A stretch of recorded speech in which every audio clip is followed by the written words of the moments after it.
Hello friend, welcome to the channel. और आप सभी लोगों को पता ही होगा कि जो सहायक लोको पायलट की जो 5,696 भर्ती थी उसको बढ़ा के अब 18,799 कर दी गई है। लेकिन इस वीडियो का मुद्दा ये नहीं कि हम लोग इसके बड़ी भर्तियों के बारे में बात करेंगे। आज की इस वीडियो में हम बात करेंगे कि अगर हमें सहायक लोको पायलट बनना है, ALP बनना है, तो हमें क्या क्या प्रोसीजर फॉलो करना चाहिए, हमें कैसे पढ़ाई करनी चाहिए, हमें क्या स्ट्रेटजी फॉलो करनी चाहिए ताकि जो ALP की जो वैकेंसी है इस बार हम इसको क्लियर कर सकें और हम ALP की पोस्ट पा सकें।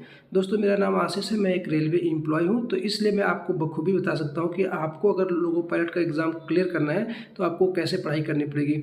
हालांकि मैंने भी 2019 पे जब हमने इसका एग्ज़ाम दिया था 2018 की वैकेंसी पे, तो उस पर भी मैंने सेंट्रल बोर्ड से, मतलब कि मुंबई डिवीज़न से मैंने लोको पायलट का जो एक एग्ज़ाम क्लियर किया था।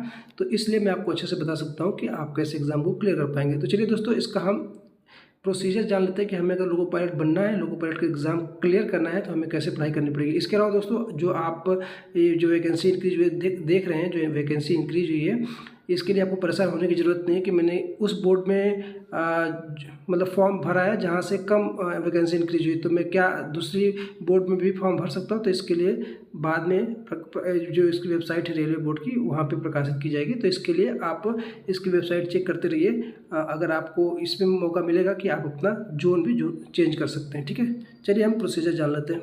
तो मैंने यहाँ पे ऑलरेडी आपको एक नोट्स बना के रखा हुआ है। यहाँ पे देखिए, आप ही लोगों के लिए। तो जैसा आप लोगों को सबको पता होगा कि इसमें 4 सेक्शन होते हैं। अगर हम प्री की बात करते हैं तो सबसे पहले इसमें 4 सेक्शन, मैथ, रीजनिंग, साइंस और GK GS आता है ना। तो आपको स्मार्ट तरीके से पढ़ाई करनी पड़ेगी, क्योंकि जो स्मार्ट तरीके से पढ़ता है उसका बहुत ज़्यादा चांस होता है कि क्लियर हो जाए एग्ज़ाम। तो इसमें जो वेटेज होता है, अगर मैं बात करूँ, GK GS को आप सबसे लास्ट में रख सकते हैं, क्योंकि इसमें से अगर आप नहीं भी करते हैं, बाकी सब क्वेश्चंस अच्छे से करते हैं, तो आपको अच्छे से एग्ज़ाम क्लियर करने में मदद मिलेगी। हालांकि आप लोगों को पता होगा कि इसके 3 स्टेजेस हैं। सबसे पहले प्री है, जिसको बोलते हैं, मतलब जो प्री एग्ज़ाम्स होता है वो है। इसके बाद मेंस होता है, जिसमें आपका अगर आपने मतलब उसके लिए एक पर्टिकुलर सब्जेक्ट अलग से होता है जो कि क्वालिफाइंग होता है। उसके बाद में हम आपको मतलब बताएंगे कि उसके कैसे प्रिपरेशन करना होता है। ठीक है, और सबसे लास्ट में जो एप्टीट्यूड टेस्ट होता है, जिसमें आपको एप्टीट्यूड टेस्ट किया जाता है, वो बहुत इंपॉर्टेंट होता है, वो भी क्वालिफाइंग होता है। तो उसके लिए आप कैसे प्रिपरेशन करेंगे। तो बाकी जो 2 स्टेजेस हैं इसको हम बाद में डिस्कस करेंगे, लेकिन जो पहला स्टेज है प्री वाला, उसके बारे में हम डिस्कशन कर लेते हैं। तो सबसे पहले दोस्तों, अगर आपको इस एग्ज़ाम को क्वालिफाई करना है, लोको पायलट बनना है आपको, तो आपको सबसे ज़्यादा जो 3 सब्जेक्ट है, मैथ्स, रीजनिंग और साइंस पर ध्यान देना पड़ेगा।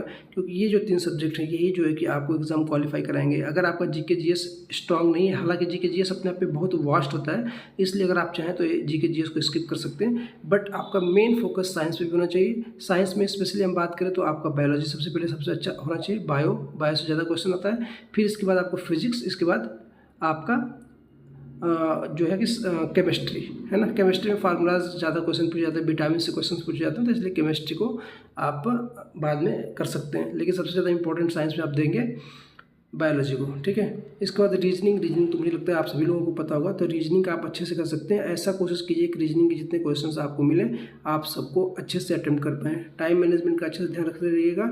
इसके लिए आपको टेस्ट, मतलब पर्टिकुलर हर डेली एक टेस्ट सॉल्व करना चाहिए। प्रीवियस ईयर क्वेश्चन पेपर आप सॉल्व कर सकते हैं, ऑनलाइन या ऑफलाइन, जैसे भी आप चाहें।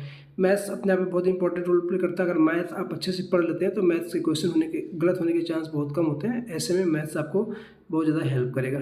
तो ये आपकी स्ट्रेटजी। Thank you. कैसी लगी वीडियो कमेंट में जरूर बताइएगा। और कुछ भी क्वेरीज हो तो आप कमेंट बॉक्स में पूछिएगा, उसका जवाब मैं आपको दे दूँगा। Thank you.